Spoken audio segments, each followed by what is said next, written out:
Hello students, आज इस video में हम class 7 book RS Agarwal exercise 20E question 12 से स्टार्ट करेंगे। स्टूडेंट्स, एक्सरसाइज 20E की थर्ड वीडियो है। फर्स्ट 2 वीडियो का लिंक डिस्क्रिप्शन में दिया गया है। स्टूडेंट्स, क्लास 7 के जितने भी चैप्टर्स की वीडियो बनी है उन सब का लिंक डिस्क्रिप्शन में दिया गया है। साथ में प्लेलिस्ट का भी लिंक दिया गया है। अगर आपको कोई डिस्क्रिप्शन में चैप्टर नहीं मिलता है तो आप प्लेलिस्ट में जाकर भी देख सकते हैं। क्लास 6 की चैप्टर की प्लेलिस्ट का लिंक भी डिस्क्रिप्शन में दिया गया है। अगर आप क्लास 6 के बुक RS अग्रवाल के चैप्टर्स की वीडियो देखना चाहते हैं तो क्लास 6 के प्लेलिस्ट के लिंक में जाकर देख सकते हैं। क्वेश्चन 12 है, a piece of wire is bent in the shape of an equilateral triangle. मतलब कि एक वायर है, वो एक ट्रायंगल की शेप में बेंट है, ठीक है ना। इक्विलेटरल, जिसकी सारी जो साइड्स क्या होती है, इक्वल होती हैं। Equilateral triangle each of whose side measures 8.8 centimetre. मतलब कि जो साइड है वो 8.8 है। इक्विलेटरल ट्रायंगल है तो इसकी साइड्स क्या होंगी, तीनों साइड्स इक्वल होंगी। फिर कह रहे this wire is rebent to form a circular ring. अब इसी जो मेजरमेंट की जो वायर है इसको सर्कुलर रिंग में रिबेंट कर दिया गया है, सर्कल बना दिया गया है। What is the diameter of the ring. तो इसका जो रिंग है इसका कितना डायमीटर होगा। तो स्टूडेंट्स, अब हमारे पास क्या है कि इक्विलेटरल ट्रायंगल की साइड्स दी हुई है। तो इन्होंने अगर ये जो है जितना जो ये सर्कल बना है ना, ये इसी का बना हुआ है, ठीक है ना। तो हम इसका जो पैरामीटर निकालेंगे वो क्या होगा, सर्कुलर के पैरामीटर के इक्वल होगा।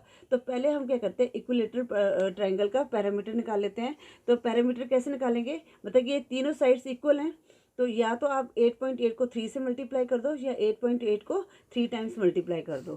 तो यहाँ पर पहले हम लिखेंगे side of an equilateral triangle, ठीक है। इक्विलेटरल ऑल साइड्स इक्वल होंगी 8.8 सेंटीमीटर। अब perimeter of an equilateral triangle, तो क्या हुआ, इक्विलेटरल ट्रायंगल है तो हम इसको 3 से मल्टीप्लाई भी कर सकते हैं या 8.8 को 3 टाइम्स ऐड कर दीजिएगा। तो कितना आ जाएगा, पेरीमीटर वही होता है ना, इन सब की जो सबको जो मेजरमेंट है उनको ऐड करना। तो 3 8 ज़ा 24, 4 टू कैरी, 3 8 ज़ा 24 प्लस 2 26, ठीक है। अब यहाँ पर डेसिमल के बाद 1 डिजिट है तो यहाँ पर डेसिमल के बाद 1 डिजिट छोड़ के हम डेसिमल लगा देंगे तो हमारे पास कितना आ गया, 26.4 सेंटीमीटर, ठीक है। अब जब ये जो इक्विलेटरल ट्रायंगल है इसको हमने रीबेंड किया सर्कुलर की फॉर्म में, तो जो इसका एरिया है वो कितना होगा, ये सर्कल जो एरिया का सर्कल है वो इस इक्विलेटरल ट्रायंगल के एरिया के इक्वल होगा। तो यहाँ पर लिखेंगे एज पर क्वेश्चन। अब इसको क्या कहते हैं, सर्कल के, इसको पेरीमीटर को क्या बोलते हैं, सर्कल के circumference. Circumference of a circle is equal to perimeter of an equilateral triangle, of an equilateral triangle, ठीक है। सो circumference of a circle is 26.4 centimetre, ठीक है स्टूडेंट्स। अब स्टूडेंट्स यहाँ पर सर्कमफ्रेंस क्या होता है, अब हमने क्या निकालना है, डायमीटर निकालना है। तो सर्कमफ्रेंस ऑफ सर्कल क्या होगा, अब यहाँ पर हमने डायमीटर पूछा है इन्होंने कहना what is the diameter of the ring. तो हम क्या निकालेंगे, पाई डी का फार्मूला लगाएंगे। पाई डी इक्वल टू 26.4, पाई की वैल्यू करती है 22.7 डी पॉइंट 4। अब हम डी की वैल्यू निकाल लेते हैं, 26.4 मल्टीप्लाई 7/22। अब डेसिमल को हटा के यहाँ पर हम 10 लिख लेते हैं, ठीक है। अब 11 2 ज़ा 22, 11 2 ज़ा 22, 26 में 22 को लेस किया तो रिमाइंडर 4 बचा, 11 4 ज़ा 24। आगे ये किस पे, ये भी कट जाएगा, 2 1 ज़ा 2, 2 2 ज़ा 4, फिर अगेन 2 के टेबल में 2 5 ज़ा 10, 2 6 ज़ा 12। आगे ये किसी भी टेबल पे नहीं कट रहा, ठीक है ना। तो हमारे पास कितना आ गया, 6 × 7 कितना आ गया, 42/5 आ गया। अब हम इसको या तो आप इसको डिवाइड कर सकते हैं, ठीक है। अगर डिवाइड नहीं सीधा कर सकते हो तो सीधा भी कर सकते हैं। 5 8 ज़ा 40, यहाँ पर आगे कोई 2 रिमाइंडर बचे हैं तो 2 तो हो नहीं सकता, 0 लगाया, यहाँ पर डेसिमल लगाया था। 5 4 ज़ा 20, तो हमारे पास कितना आ गया डायमीटर 8.4 सेंटीमीटर। तो हम लिखेंगे diameter of a circle is 8.4 centimetre. तो इस तरह आपने क्वेश्चन 12 को सॉल्व करना है। अब question 13, a rhombus has the same perimeter as the circumference of a circle. If each side of the rhombus measure 33 centimetre, find the radius of a circle. अब students ये क्वेश्चन बिल्कुल same ऊपर वाले question की तरह है। अब यहाँ पर क्या दे दिया है, रोम्बस दे दिया है। क्वेश्चन 13, अब रोम्बस क्या होता है, जिसकी जो सारी जो साइड्स है इक्वल होती हैं, ठीक है ना। ये भी 33 है, ये भी 33 है, ये भी 33, ये भी 33, ठीक है। अब वो कहता है कि जो रोम्बस का पेरीमीटर है ये जो सर्कमफ्रेंस सर्कल के इक्वल है, ठीक है, सेम है। तो अब कहते हैं if each side of the rhombus 33 centimetre. अब 33 सेंटीमीटर तो find the radius of the circle. तो हमने इसका जो सर्कल का रेडियस निकालना है, ये वाला रेडियस, ठीक है स्टूडेंट्स। तो स्टूडेंट्स सबसे पहले हम क्या करते हैं, जो रोम्बस का पेरीमीटर निकाल लेते हैं, क्योंकि हमारे पास क्या है, साइड दी हुई है। अब पेरीमीटर क्या होता है, इन सब साइड्स को ऐड करना है, ठीक है ना। तो इस पर जो हमें दिया हम वो लिख देते हैं। तो पहले लिखते हैं side of the rhombus 33 centimetre each, ठीक है। अब पेरीमीटर ऑफ रोम्बस क्या होगा, ऑफ द रोम्बस, या तो आपको पूरी 4 साइड्स हैं, या तो 33 + 33 + 33 कर दो, या 33 को 4 से मल्टीप्लाई कर दो, ठीक है ना। इक्वल साइड्स होती हैं तब हम मल्टीप्लाई कर सकते हैं। अब 4 3 12, 2 1 कैरी, 4 3 12 + 1 132 सेंटीमीटर, ठीक है। क्योंकि यहाँ पर सेंटीमीटर लिखा है तो यहाँ पर हमने सेंटीमीटर लिखना है। अब हम यहाँ पर लिखेंगे एज पर question circumference of a circle is equal to the perimeter of rhombus,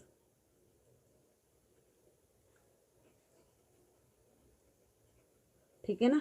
तो so circumference of circle is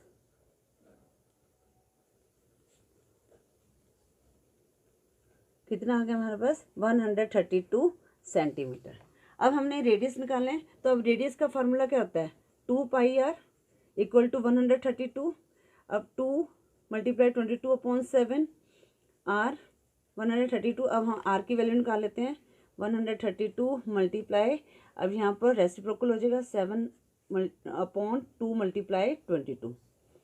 11 2 ज़ा 22, 11 1 ज़ा 11, रिमाइंडर 2, 11 2 ज़ा 22, 2 6 ज़ा 12। तो 6 7 × 7 कितना आ गया, 42 सेंटीमीटर, ठीक है।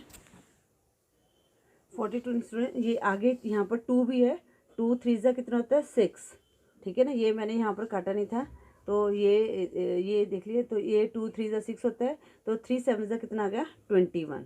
तो हमारा रेडियस कितना आ गया 21 सेंटीमीटर। तो यहाँ पर आंसर में लिखेंगे radius of a circle is 21 centimetre. तो इस तरह आपने क्वेश्चन 13 को सॉल्व करना था। Question 14, a wire in the form of a rectangle. अब वायर यहाँ पर रेक्टेंगल की फॉर्म में है, ठीक है, जिसकी लेंथ दी हुई है 18.7 सेंटीमीटर और ब्रेथ कितनी दी हुई है 14.3 सेंटीमीटर। तो इस रीशेप्ड, अगर उसको हम रीशेप करते हैं वायर को, and bent into a form of circle. अब इतनी जो वायर थी ना, इसको सर्कल की फॉर्म में हम बना देते हैं। तो find the radius of a circle so formed. तो यहाँ पर रेडियस निकालना है, ठीक है ना, रेडियस, ये रेडियस निकालना है, डायमीटर नहीं रेडियस निकालना है। तो स्टूडेंट्स वही हमने फिर यहाँ पर रेक्टेंगल का वो पेरीमीटर का फार्मूला लगा के जो आएगा वो सर्कल के पेरीमीटर के इक्वल होगा। तो हम 2πr का इसका फार्मूला लगा के सर्कमफ्रेंस का, उससे हमारा रेडियस निकल जाएगा। सेम ऊपर वाले क्वेश्चन की तरह ही करना है। तो यहाँ पर पहले हमें क्या दिया हुआ है, लेंथ ऑफ अ रेक्टेंगल कितनी है 18.7 सेंटीमीटर।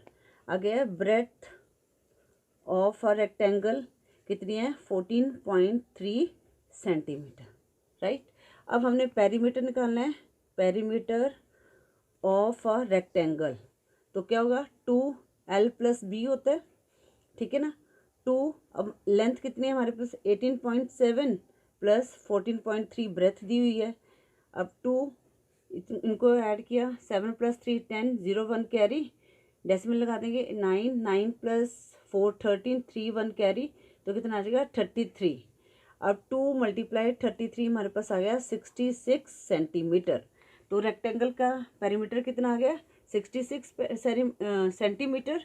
तो अब यहाँ पर लिखेंगे एज पर क्वेश्चन, ठीक है, या तो आप सीधा ऐसे भी लिख सकते हो, circumference of a circle equal to perimeter of rectangle, ठीक है। So circumference of a circle क्या हो गया 66 सेंटीमीटर, ठीक है। अब हमने क्या निकालना है, यहाँ पर निकालना है रेडियस, तो यहाँ पर लगाएंगे 2πr वाला formula, r equal to, sorry यहाँ पर पाई की वैल्यू लिख देते हैं 66। अब हम r की वैल्यू निकाल लेते हैं। अब ये यहाँ पर आके रेसिप्रोकल हो जाएगा 2 × 22, 11 2 = 22, 11 6 = 66, 2 3 = 6, तो 7 3 = 21 अपॉन 2 आ गए यहाँ पर। अब हम इसको डिवाइड कर देते हैं, क्योंकि 2 से डिवाइड नहीं होता 21, तो इसको डिवाइड किया तो 2 1 = 2, ठीक है, यहाँ कर देते हैं 2 1 = 2, आगे 1 नहीं हो सकता तो यहाँ लगाया 0, ठीक है, और यहाँ पर पॉइंट, तो कितना आ गया 2 5 = 10, तो हमारे पास कितना आ गया 10.5 सेंटीमीटर रेडियस। तो रेडियस ऑफ अ सर्कल कितना आ गया, आंसर में लिखेंगे radius of a circle is 10.5 centimetre. Students एक क्वेश्चन 12 13 14 ये सारे एक ही वे में हमने इनको सॉल्व करना है। आई थिंक 15 भी हमारा सेम ऐसे ही हमने सॉल्व करना है 15 16 को। क्वेश्चन 15 है, a wire is looped in the form of circle of radius 35 centimetre. अब वायर ये जो है सर्कल दिया हुआ है यहाँ पर, ठीक है, और इसका 35 सेंटीमीटर रेडियस दिया हुआ है। कहते हैं if it is rebent in the form of a square, अगर हम इस सर्कल वाले को वायर को स्क्वायर की फॉर्म में रीबेंड कर देते हैं, तो what will be the length of each side of square. अब हमने इसकी निकालनी है। अब स्टूडेंट्स यहाँ पर हम क्या करेंगे, इसके लिए यहाँ पर हमारे पास सर्कल दिया हुआ है, तो सर्कल का पहले हम पेरीमीटर निकालेंगे, क्योंकि हमारे पास रेडियस दिया हुआ है। तो यहाँ पर पहले हम लिखेंगे रेडियस ऑफ अ सर्कल, जो दिया हो वो लिखेंगे,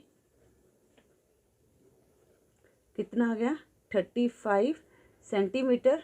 अब यहाँ पर हम पेरीमीटर या सर्कमफ्रेंस ऑफ सर्कल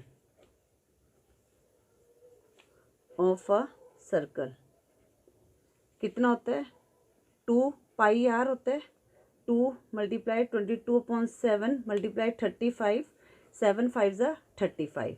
अब इसको मल्टीप्लाई करते हैं, 2 को 22 से मल्टीप्लाई किया 44 × 5 रफ में करना है, 5 4 = 20, 220 सेंटीमीटर आ गया, ठीक है। अब यहाँ पर हमारे पास सर्कल का हमारे पास आ गया रेडियस और सर्कमफ्रेंस 220 सेंटीमीटर, मतलब कि जो ये पेरीमीटर था 220 आ गया। अब हमने क्या निकालना है, स्क्वायर का निकालना है, ठीक है ना। तो हम यहाँ पर लिखेंगे एज पर question,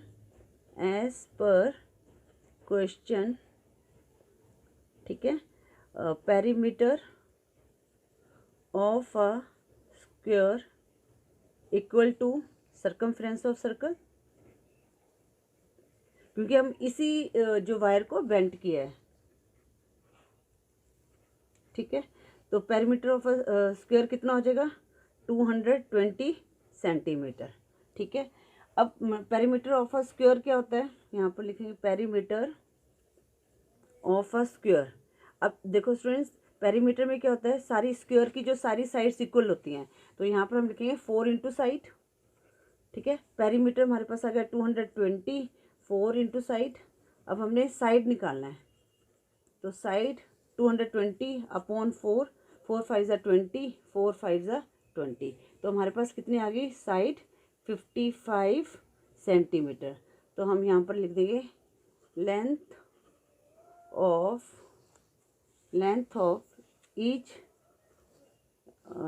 of each side of a square is 55 centimetre. Students, इस वीडियो में हम क्वेश्चन 15 तक की सॉल्व करेंगे। आई होप आपको क्वेश्चन 12 से लेकर क्वेश्चन 15 तक अच्छी तरह से समझ आ गए होंगे। अगर फिर भी आपकी कोई क्वेरी हो तो आप मैसेज कर सकते हैं। Thank you for watching.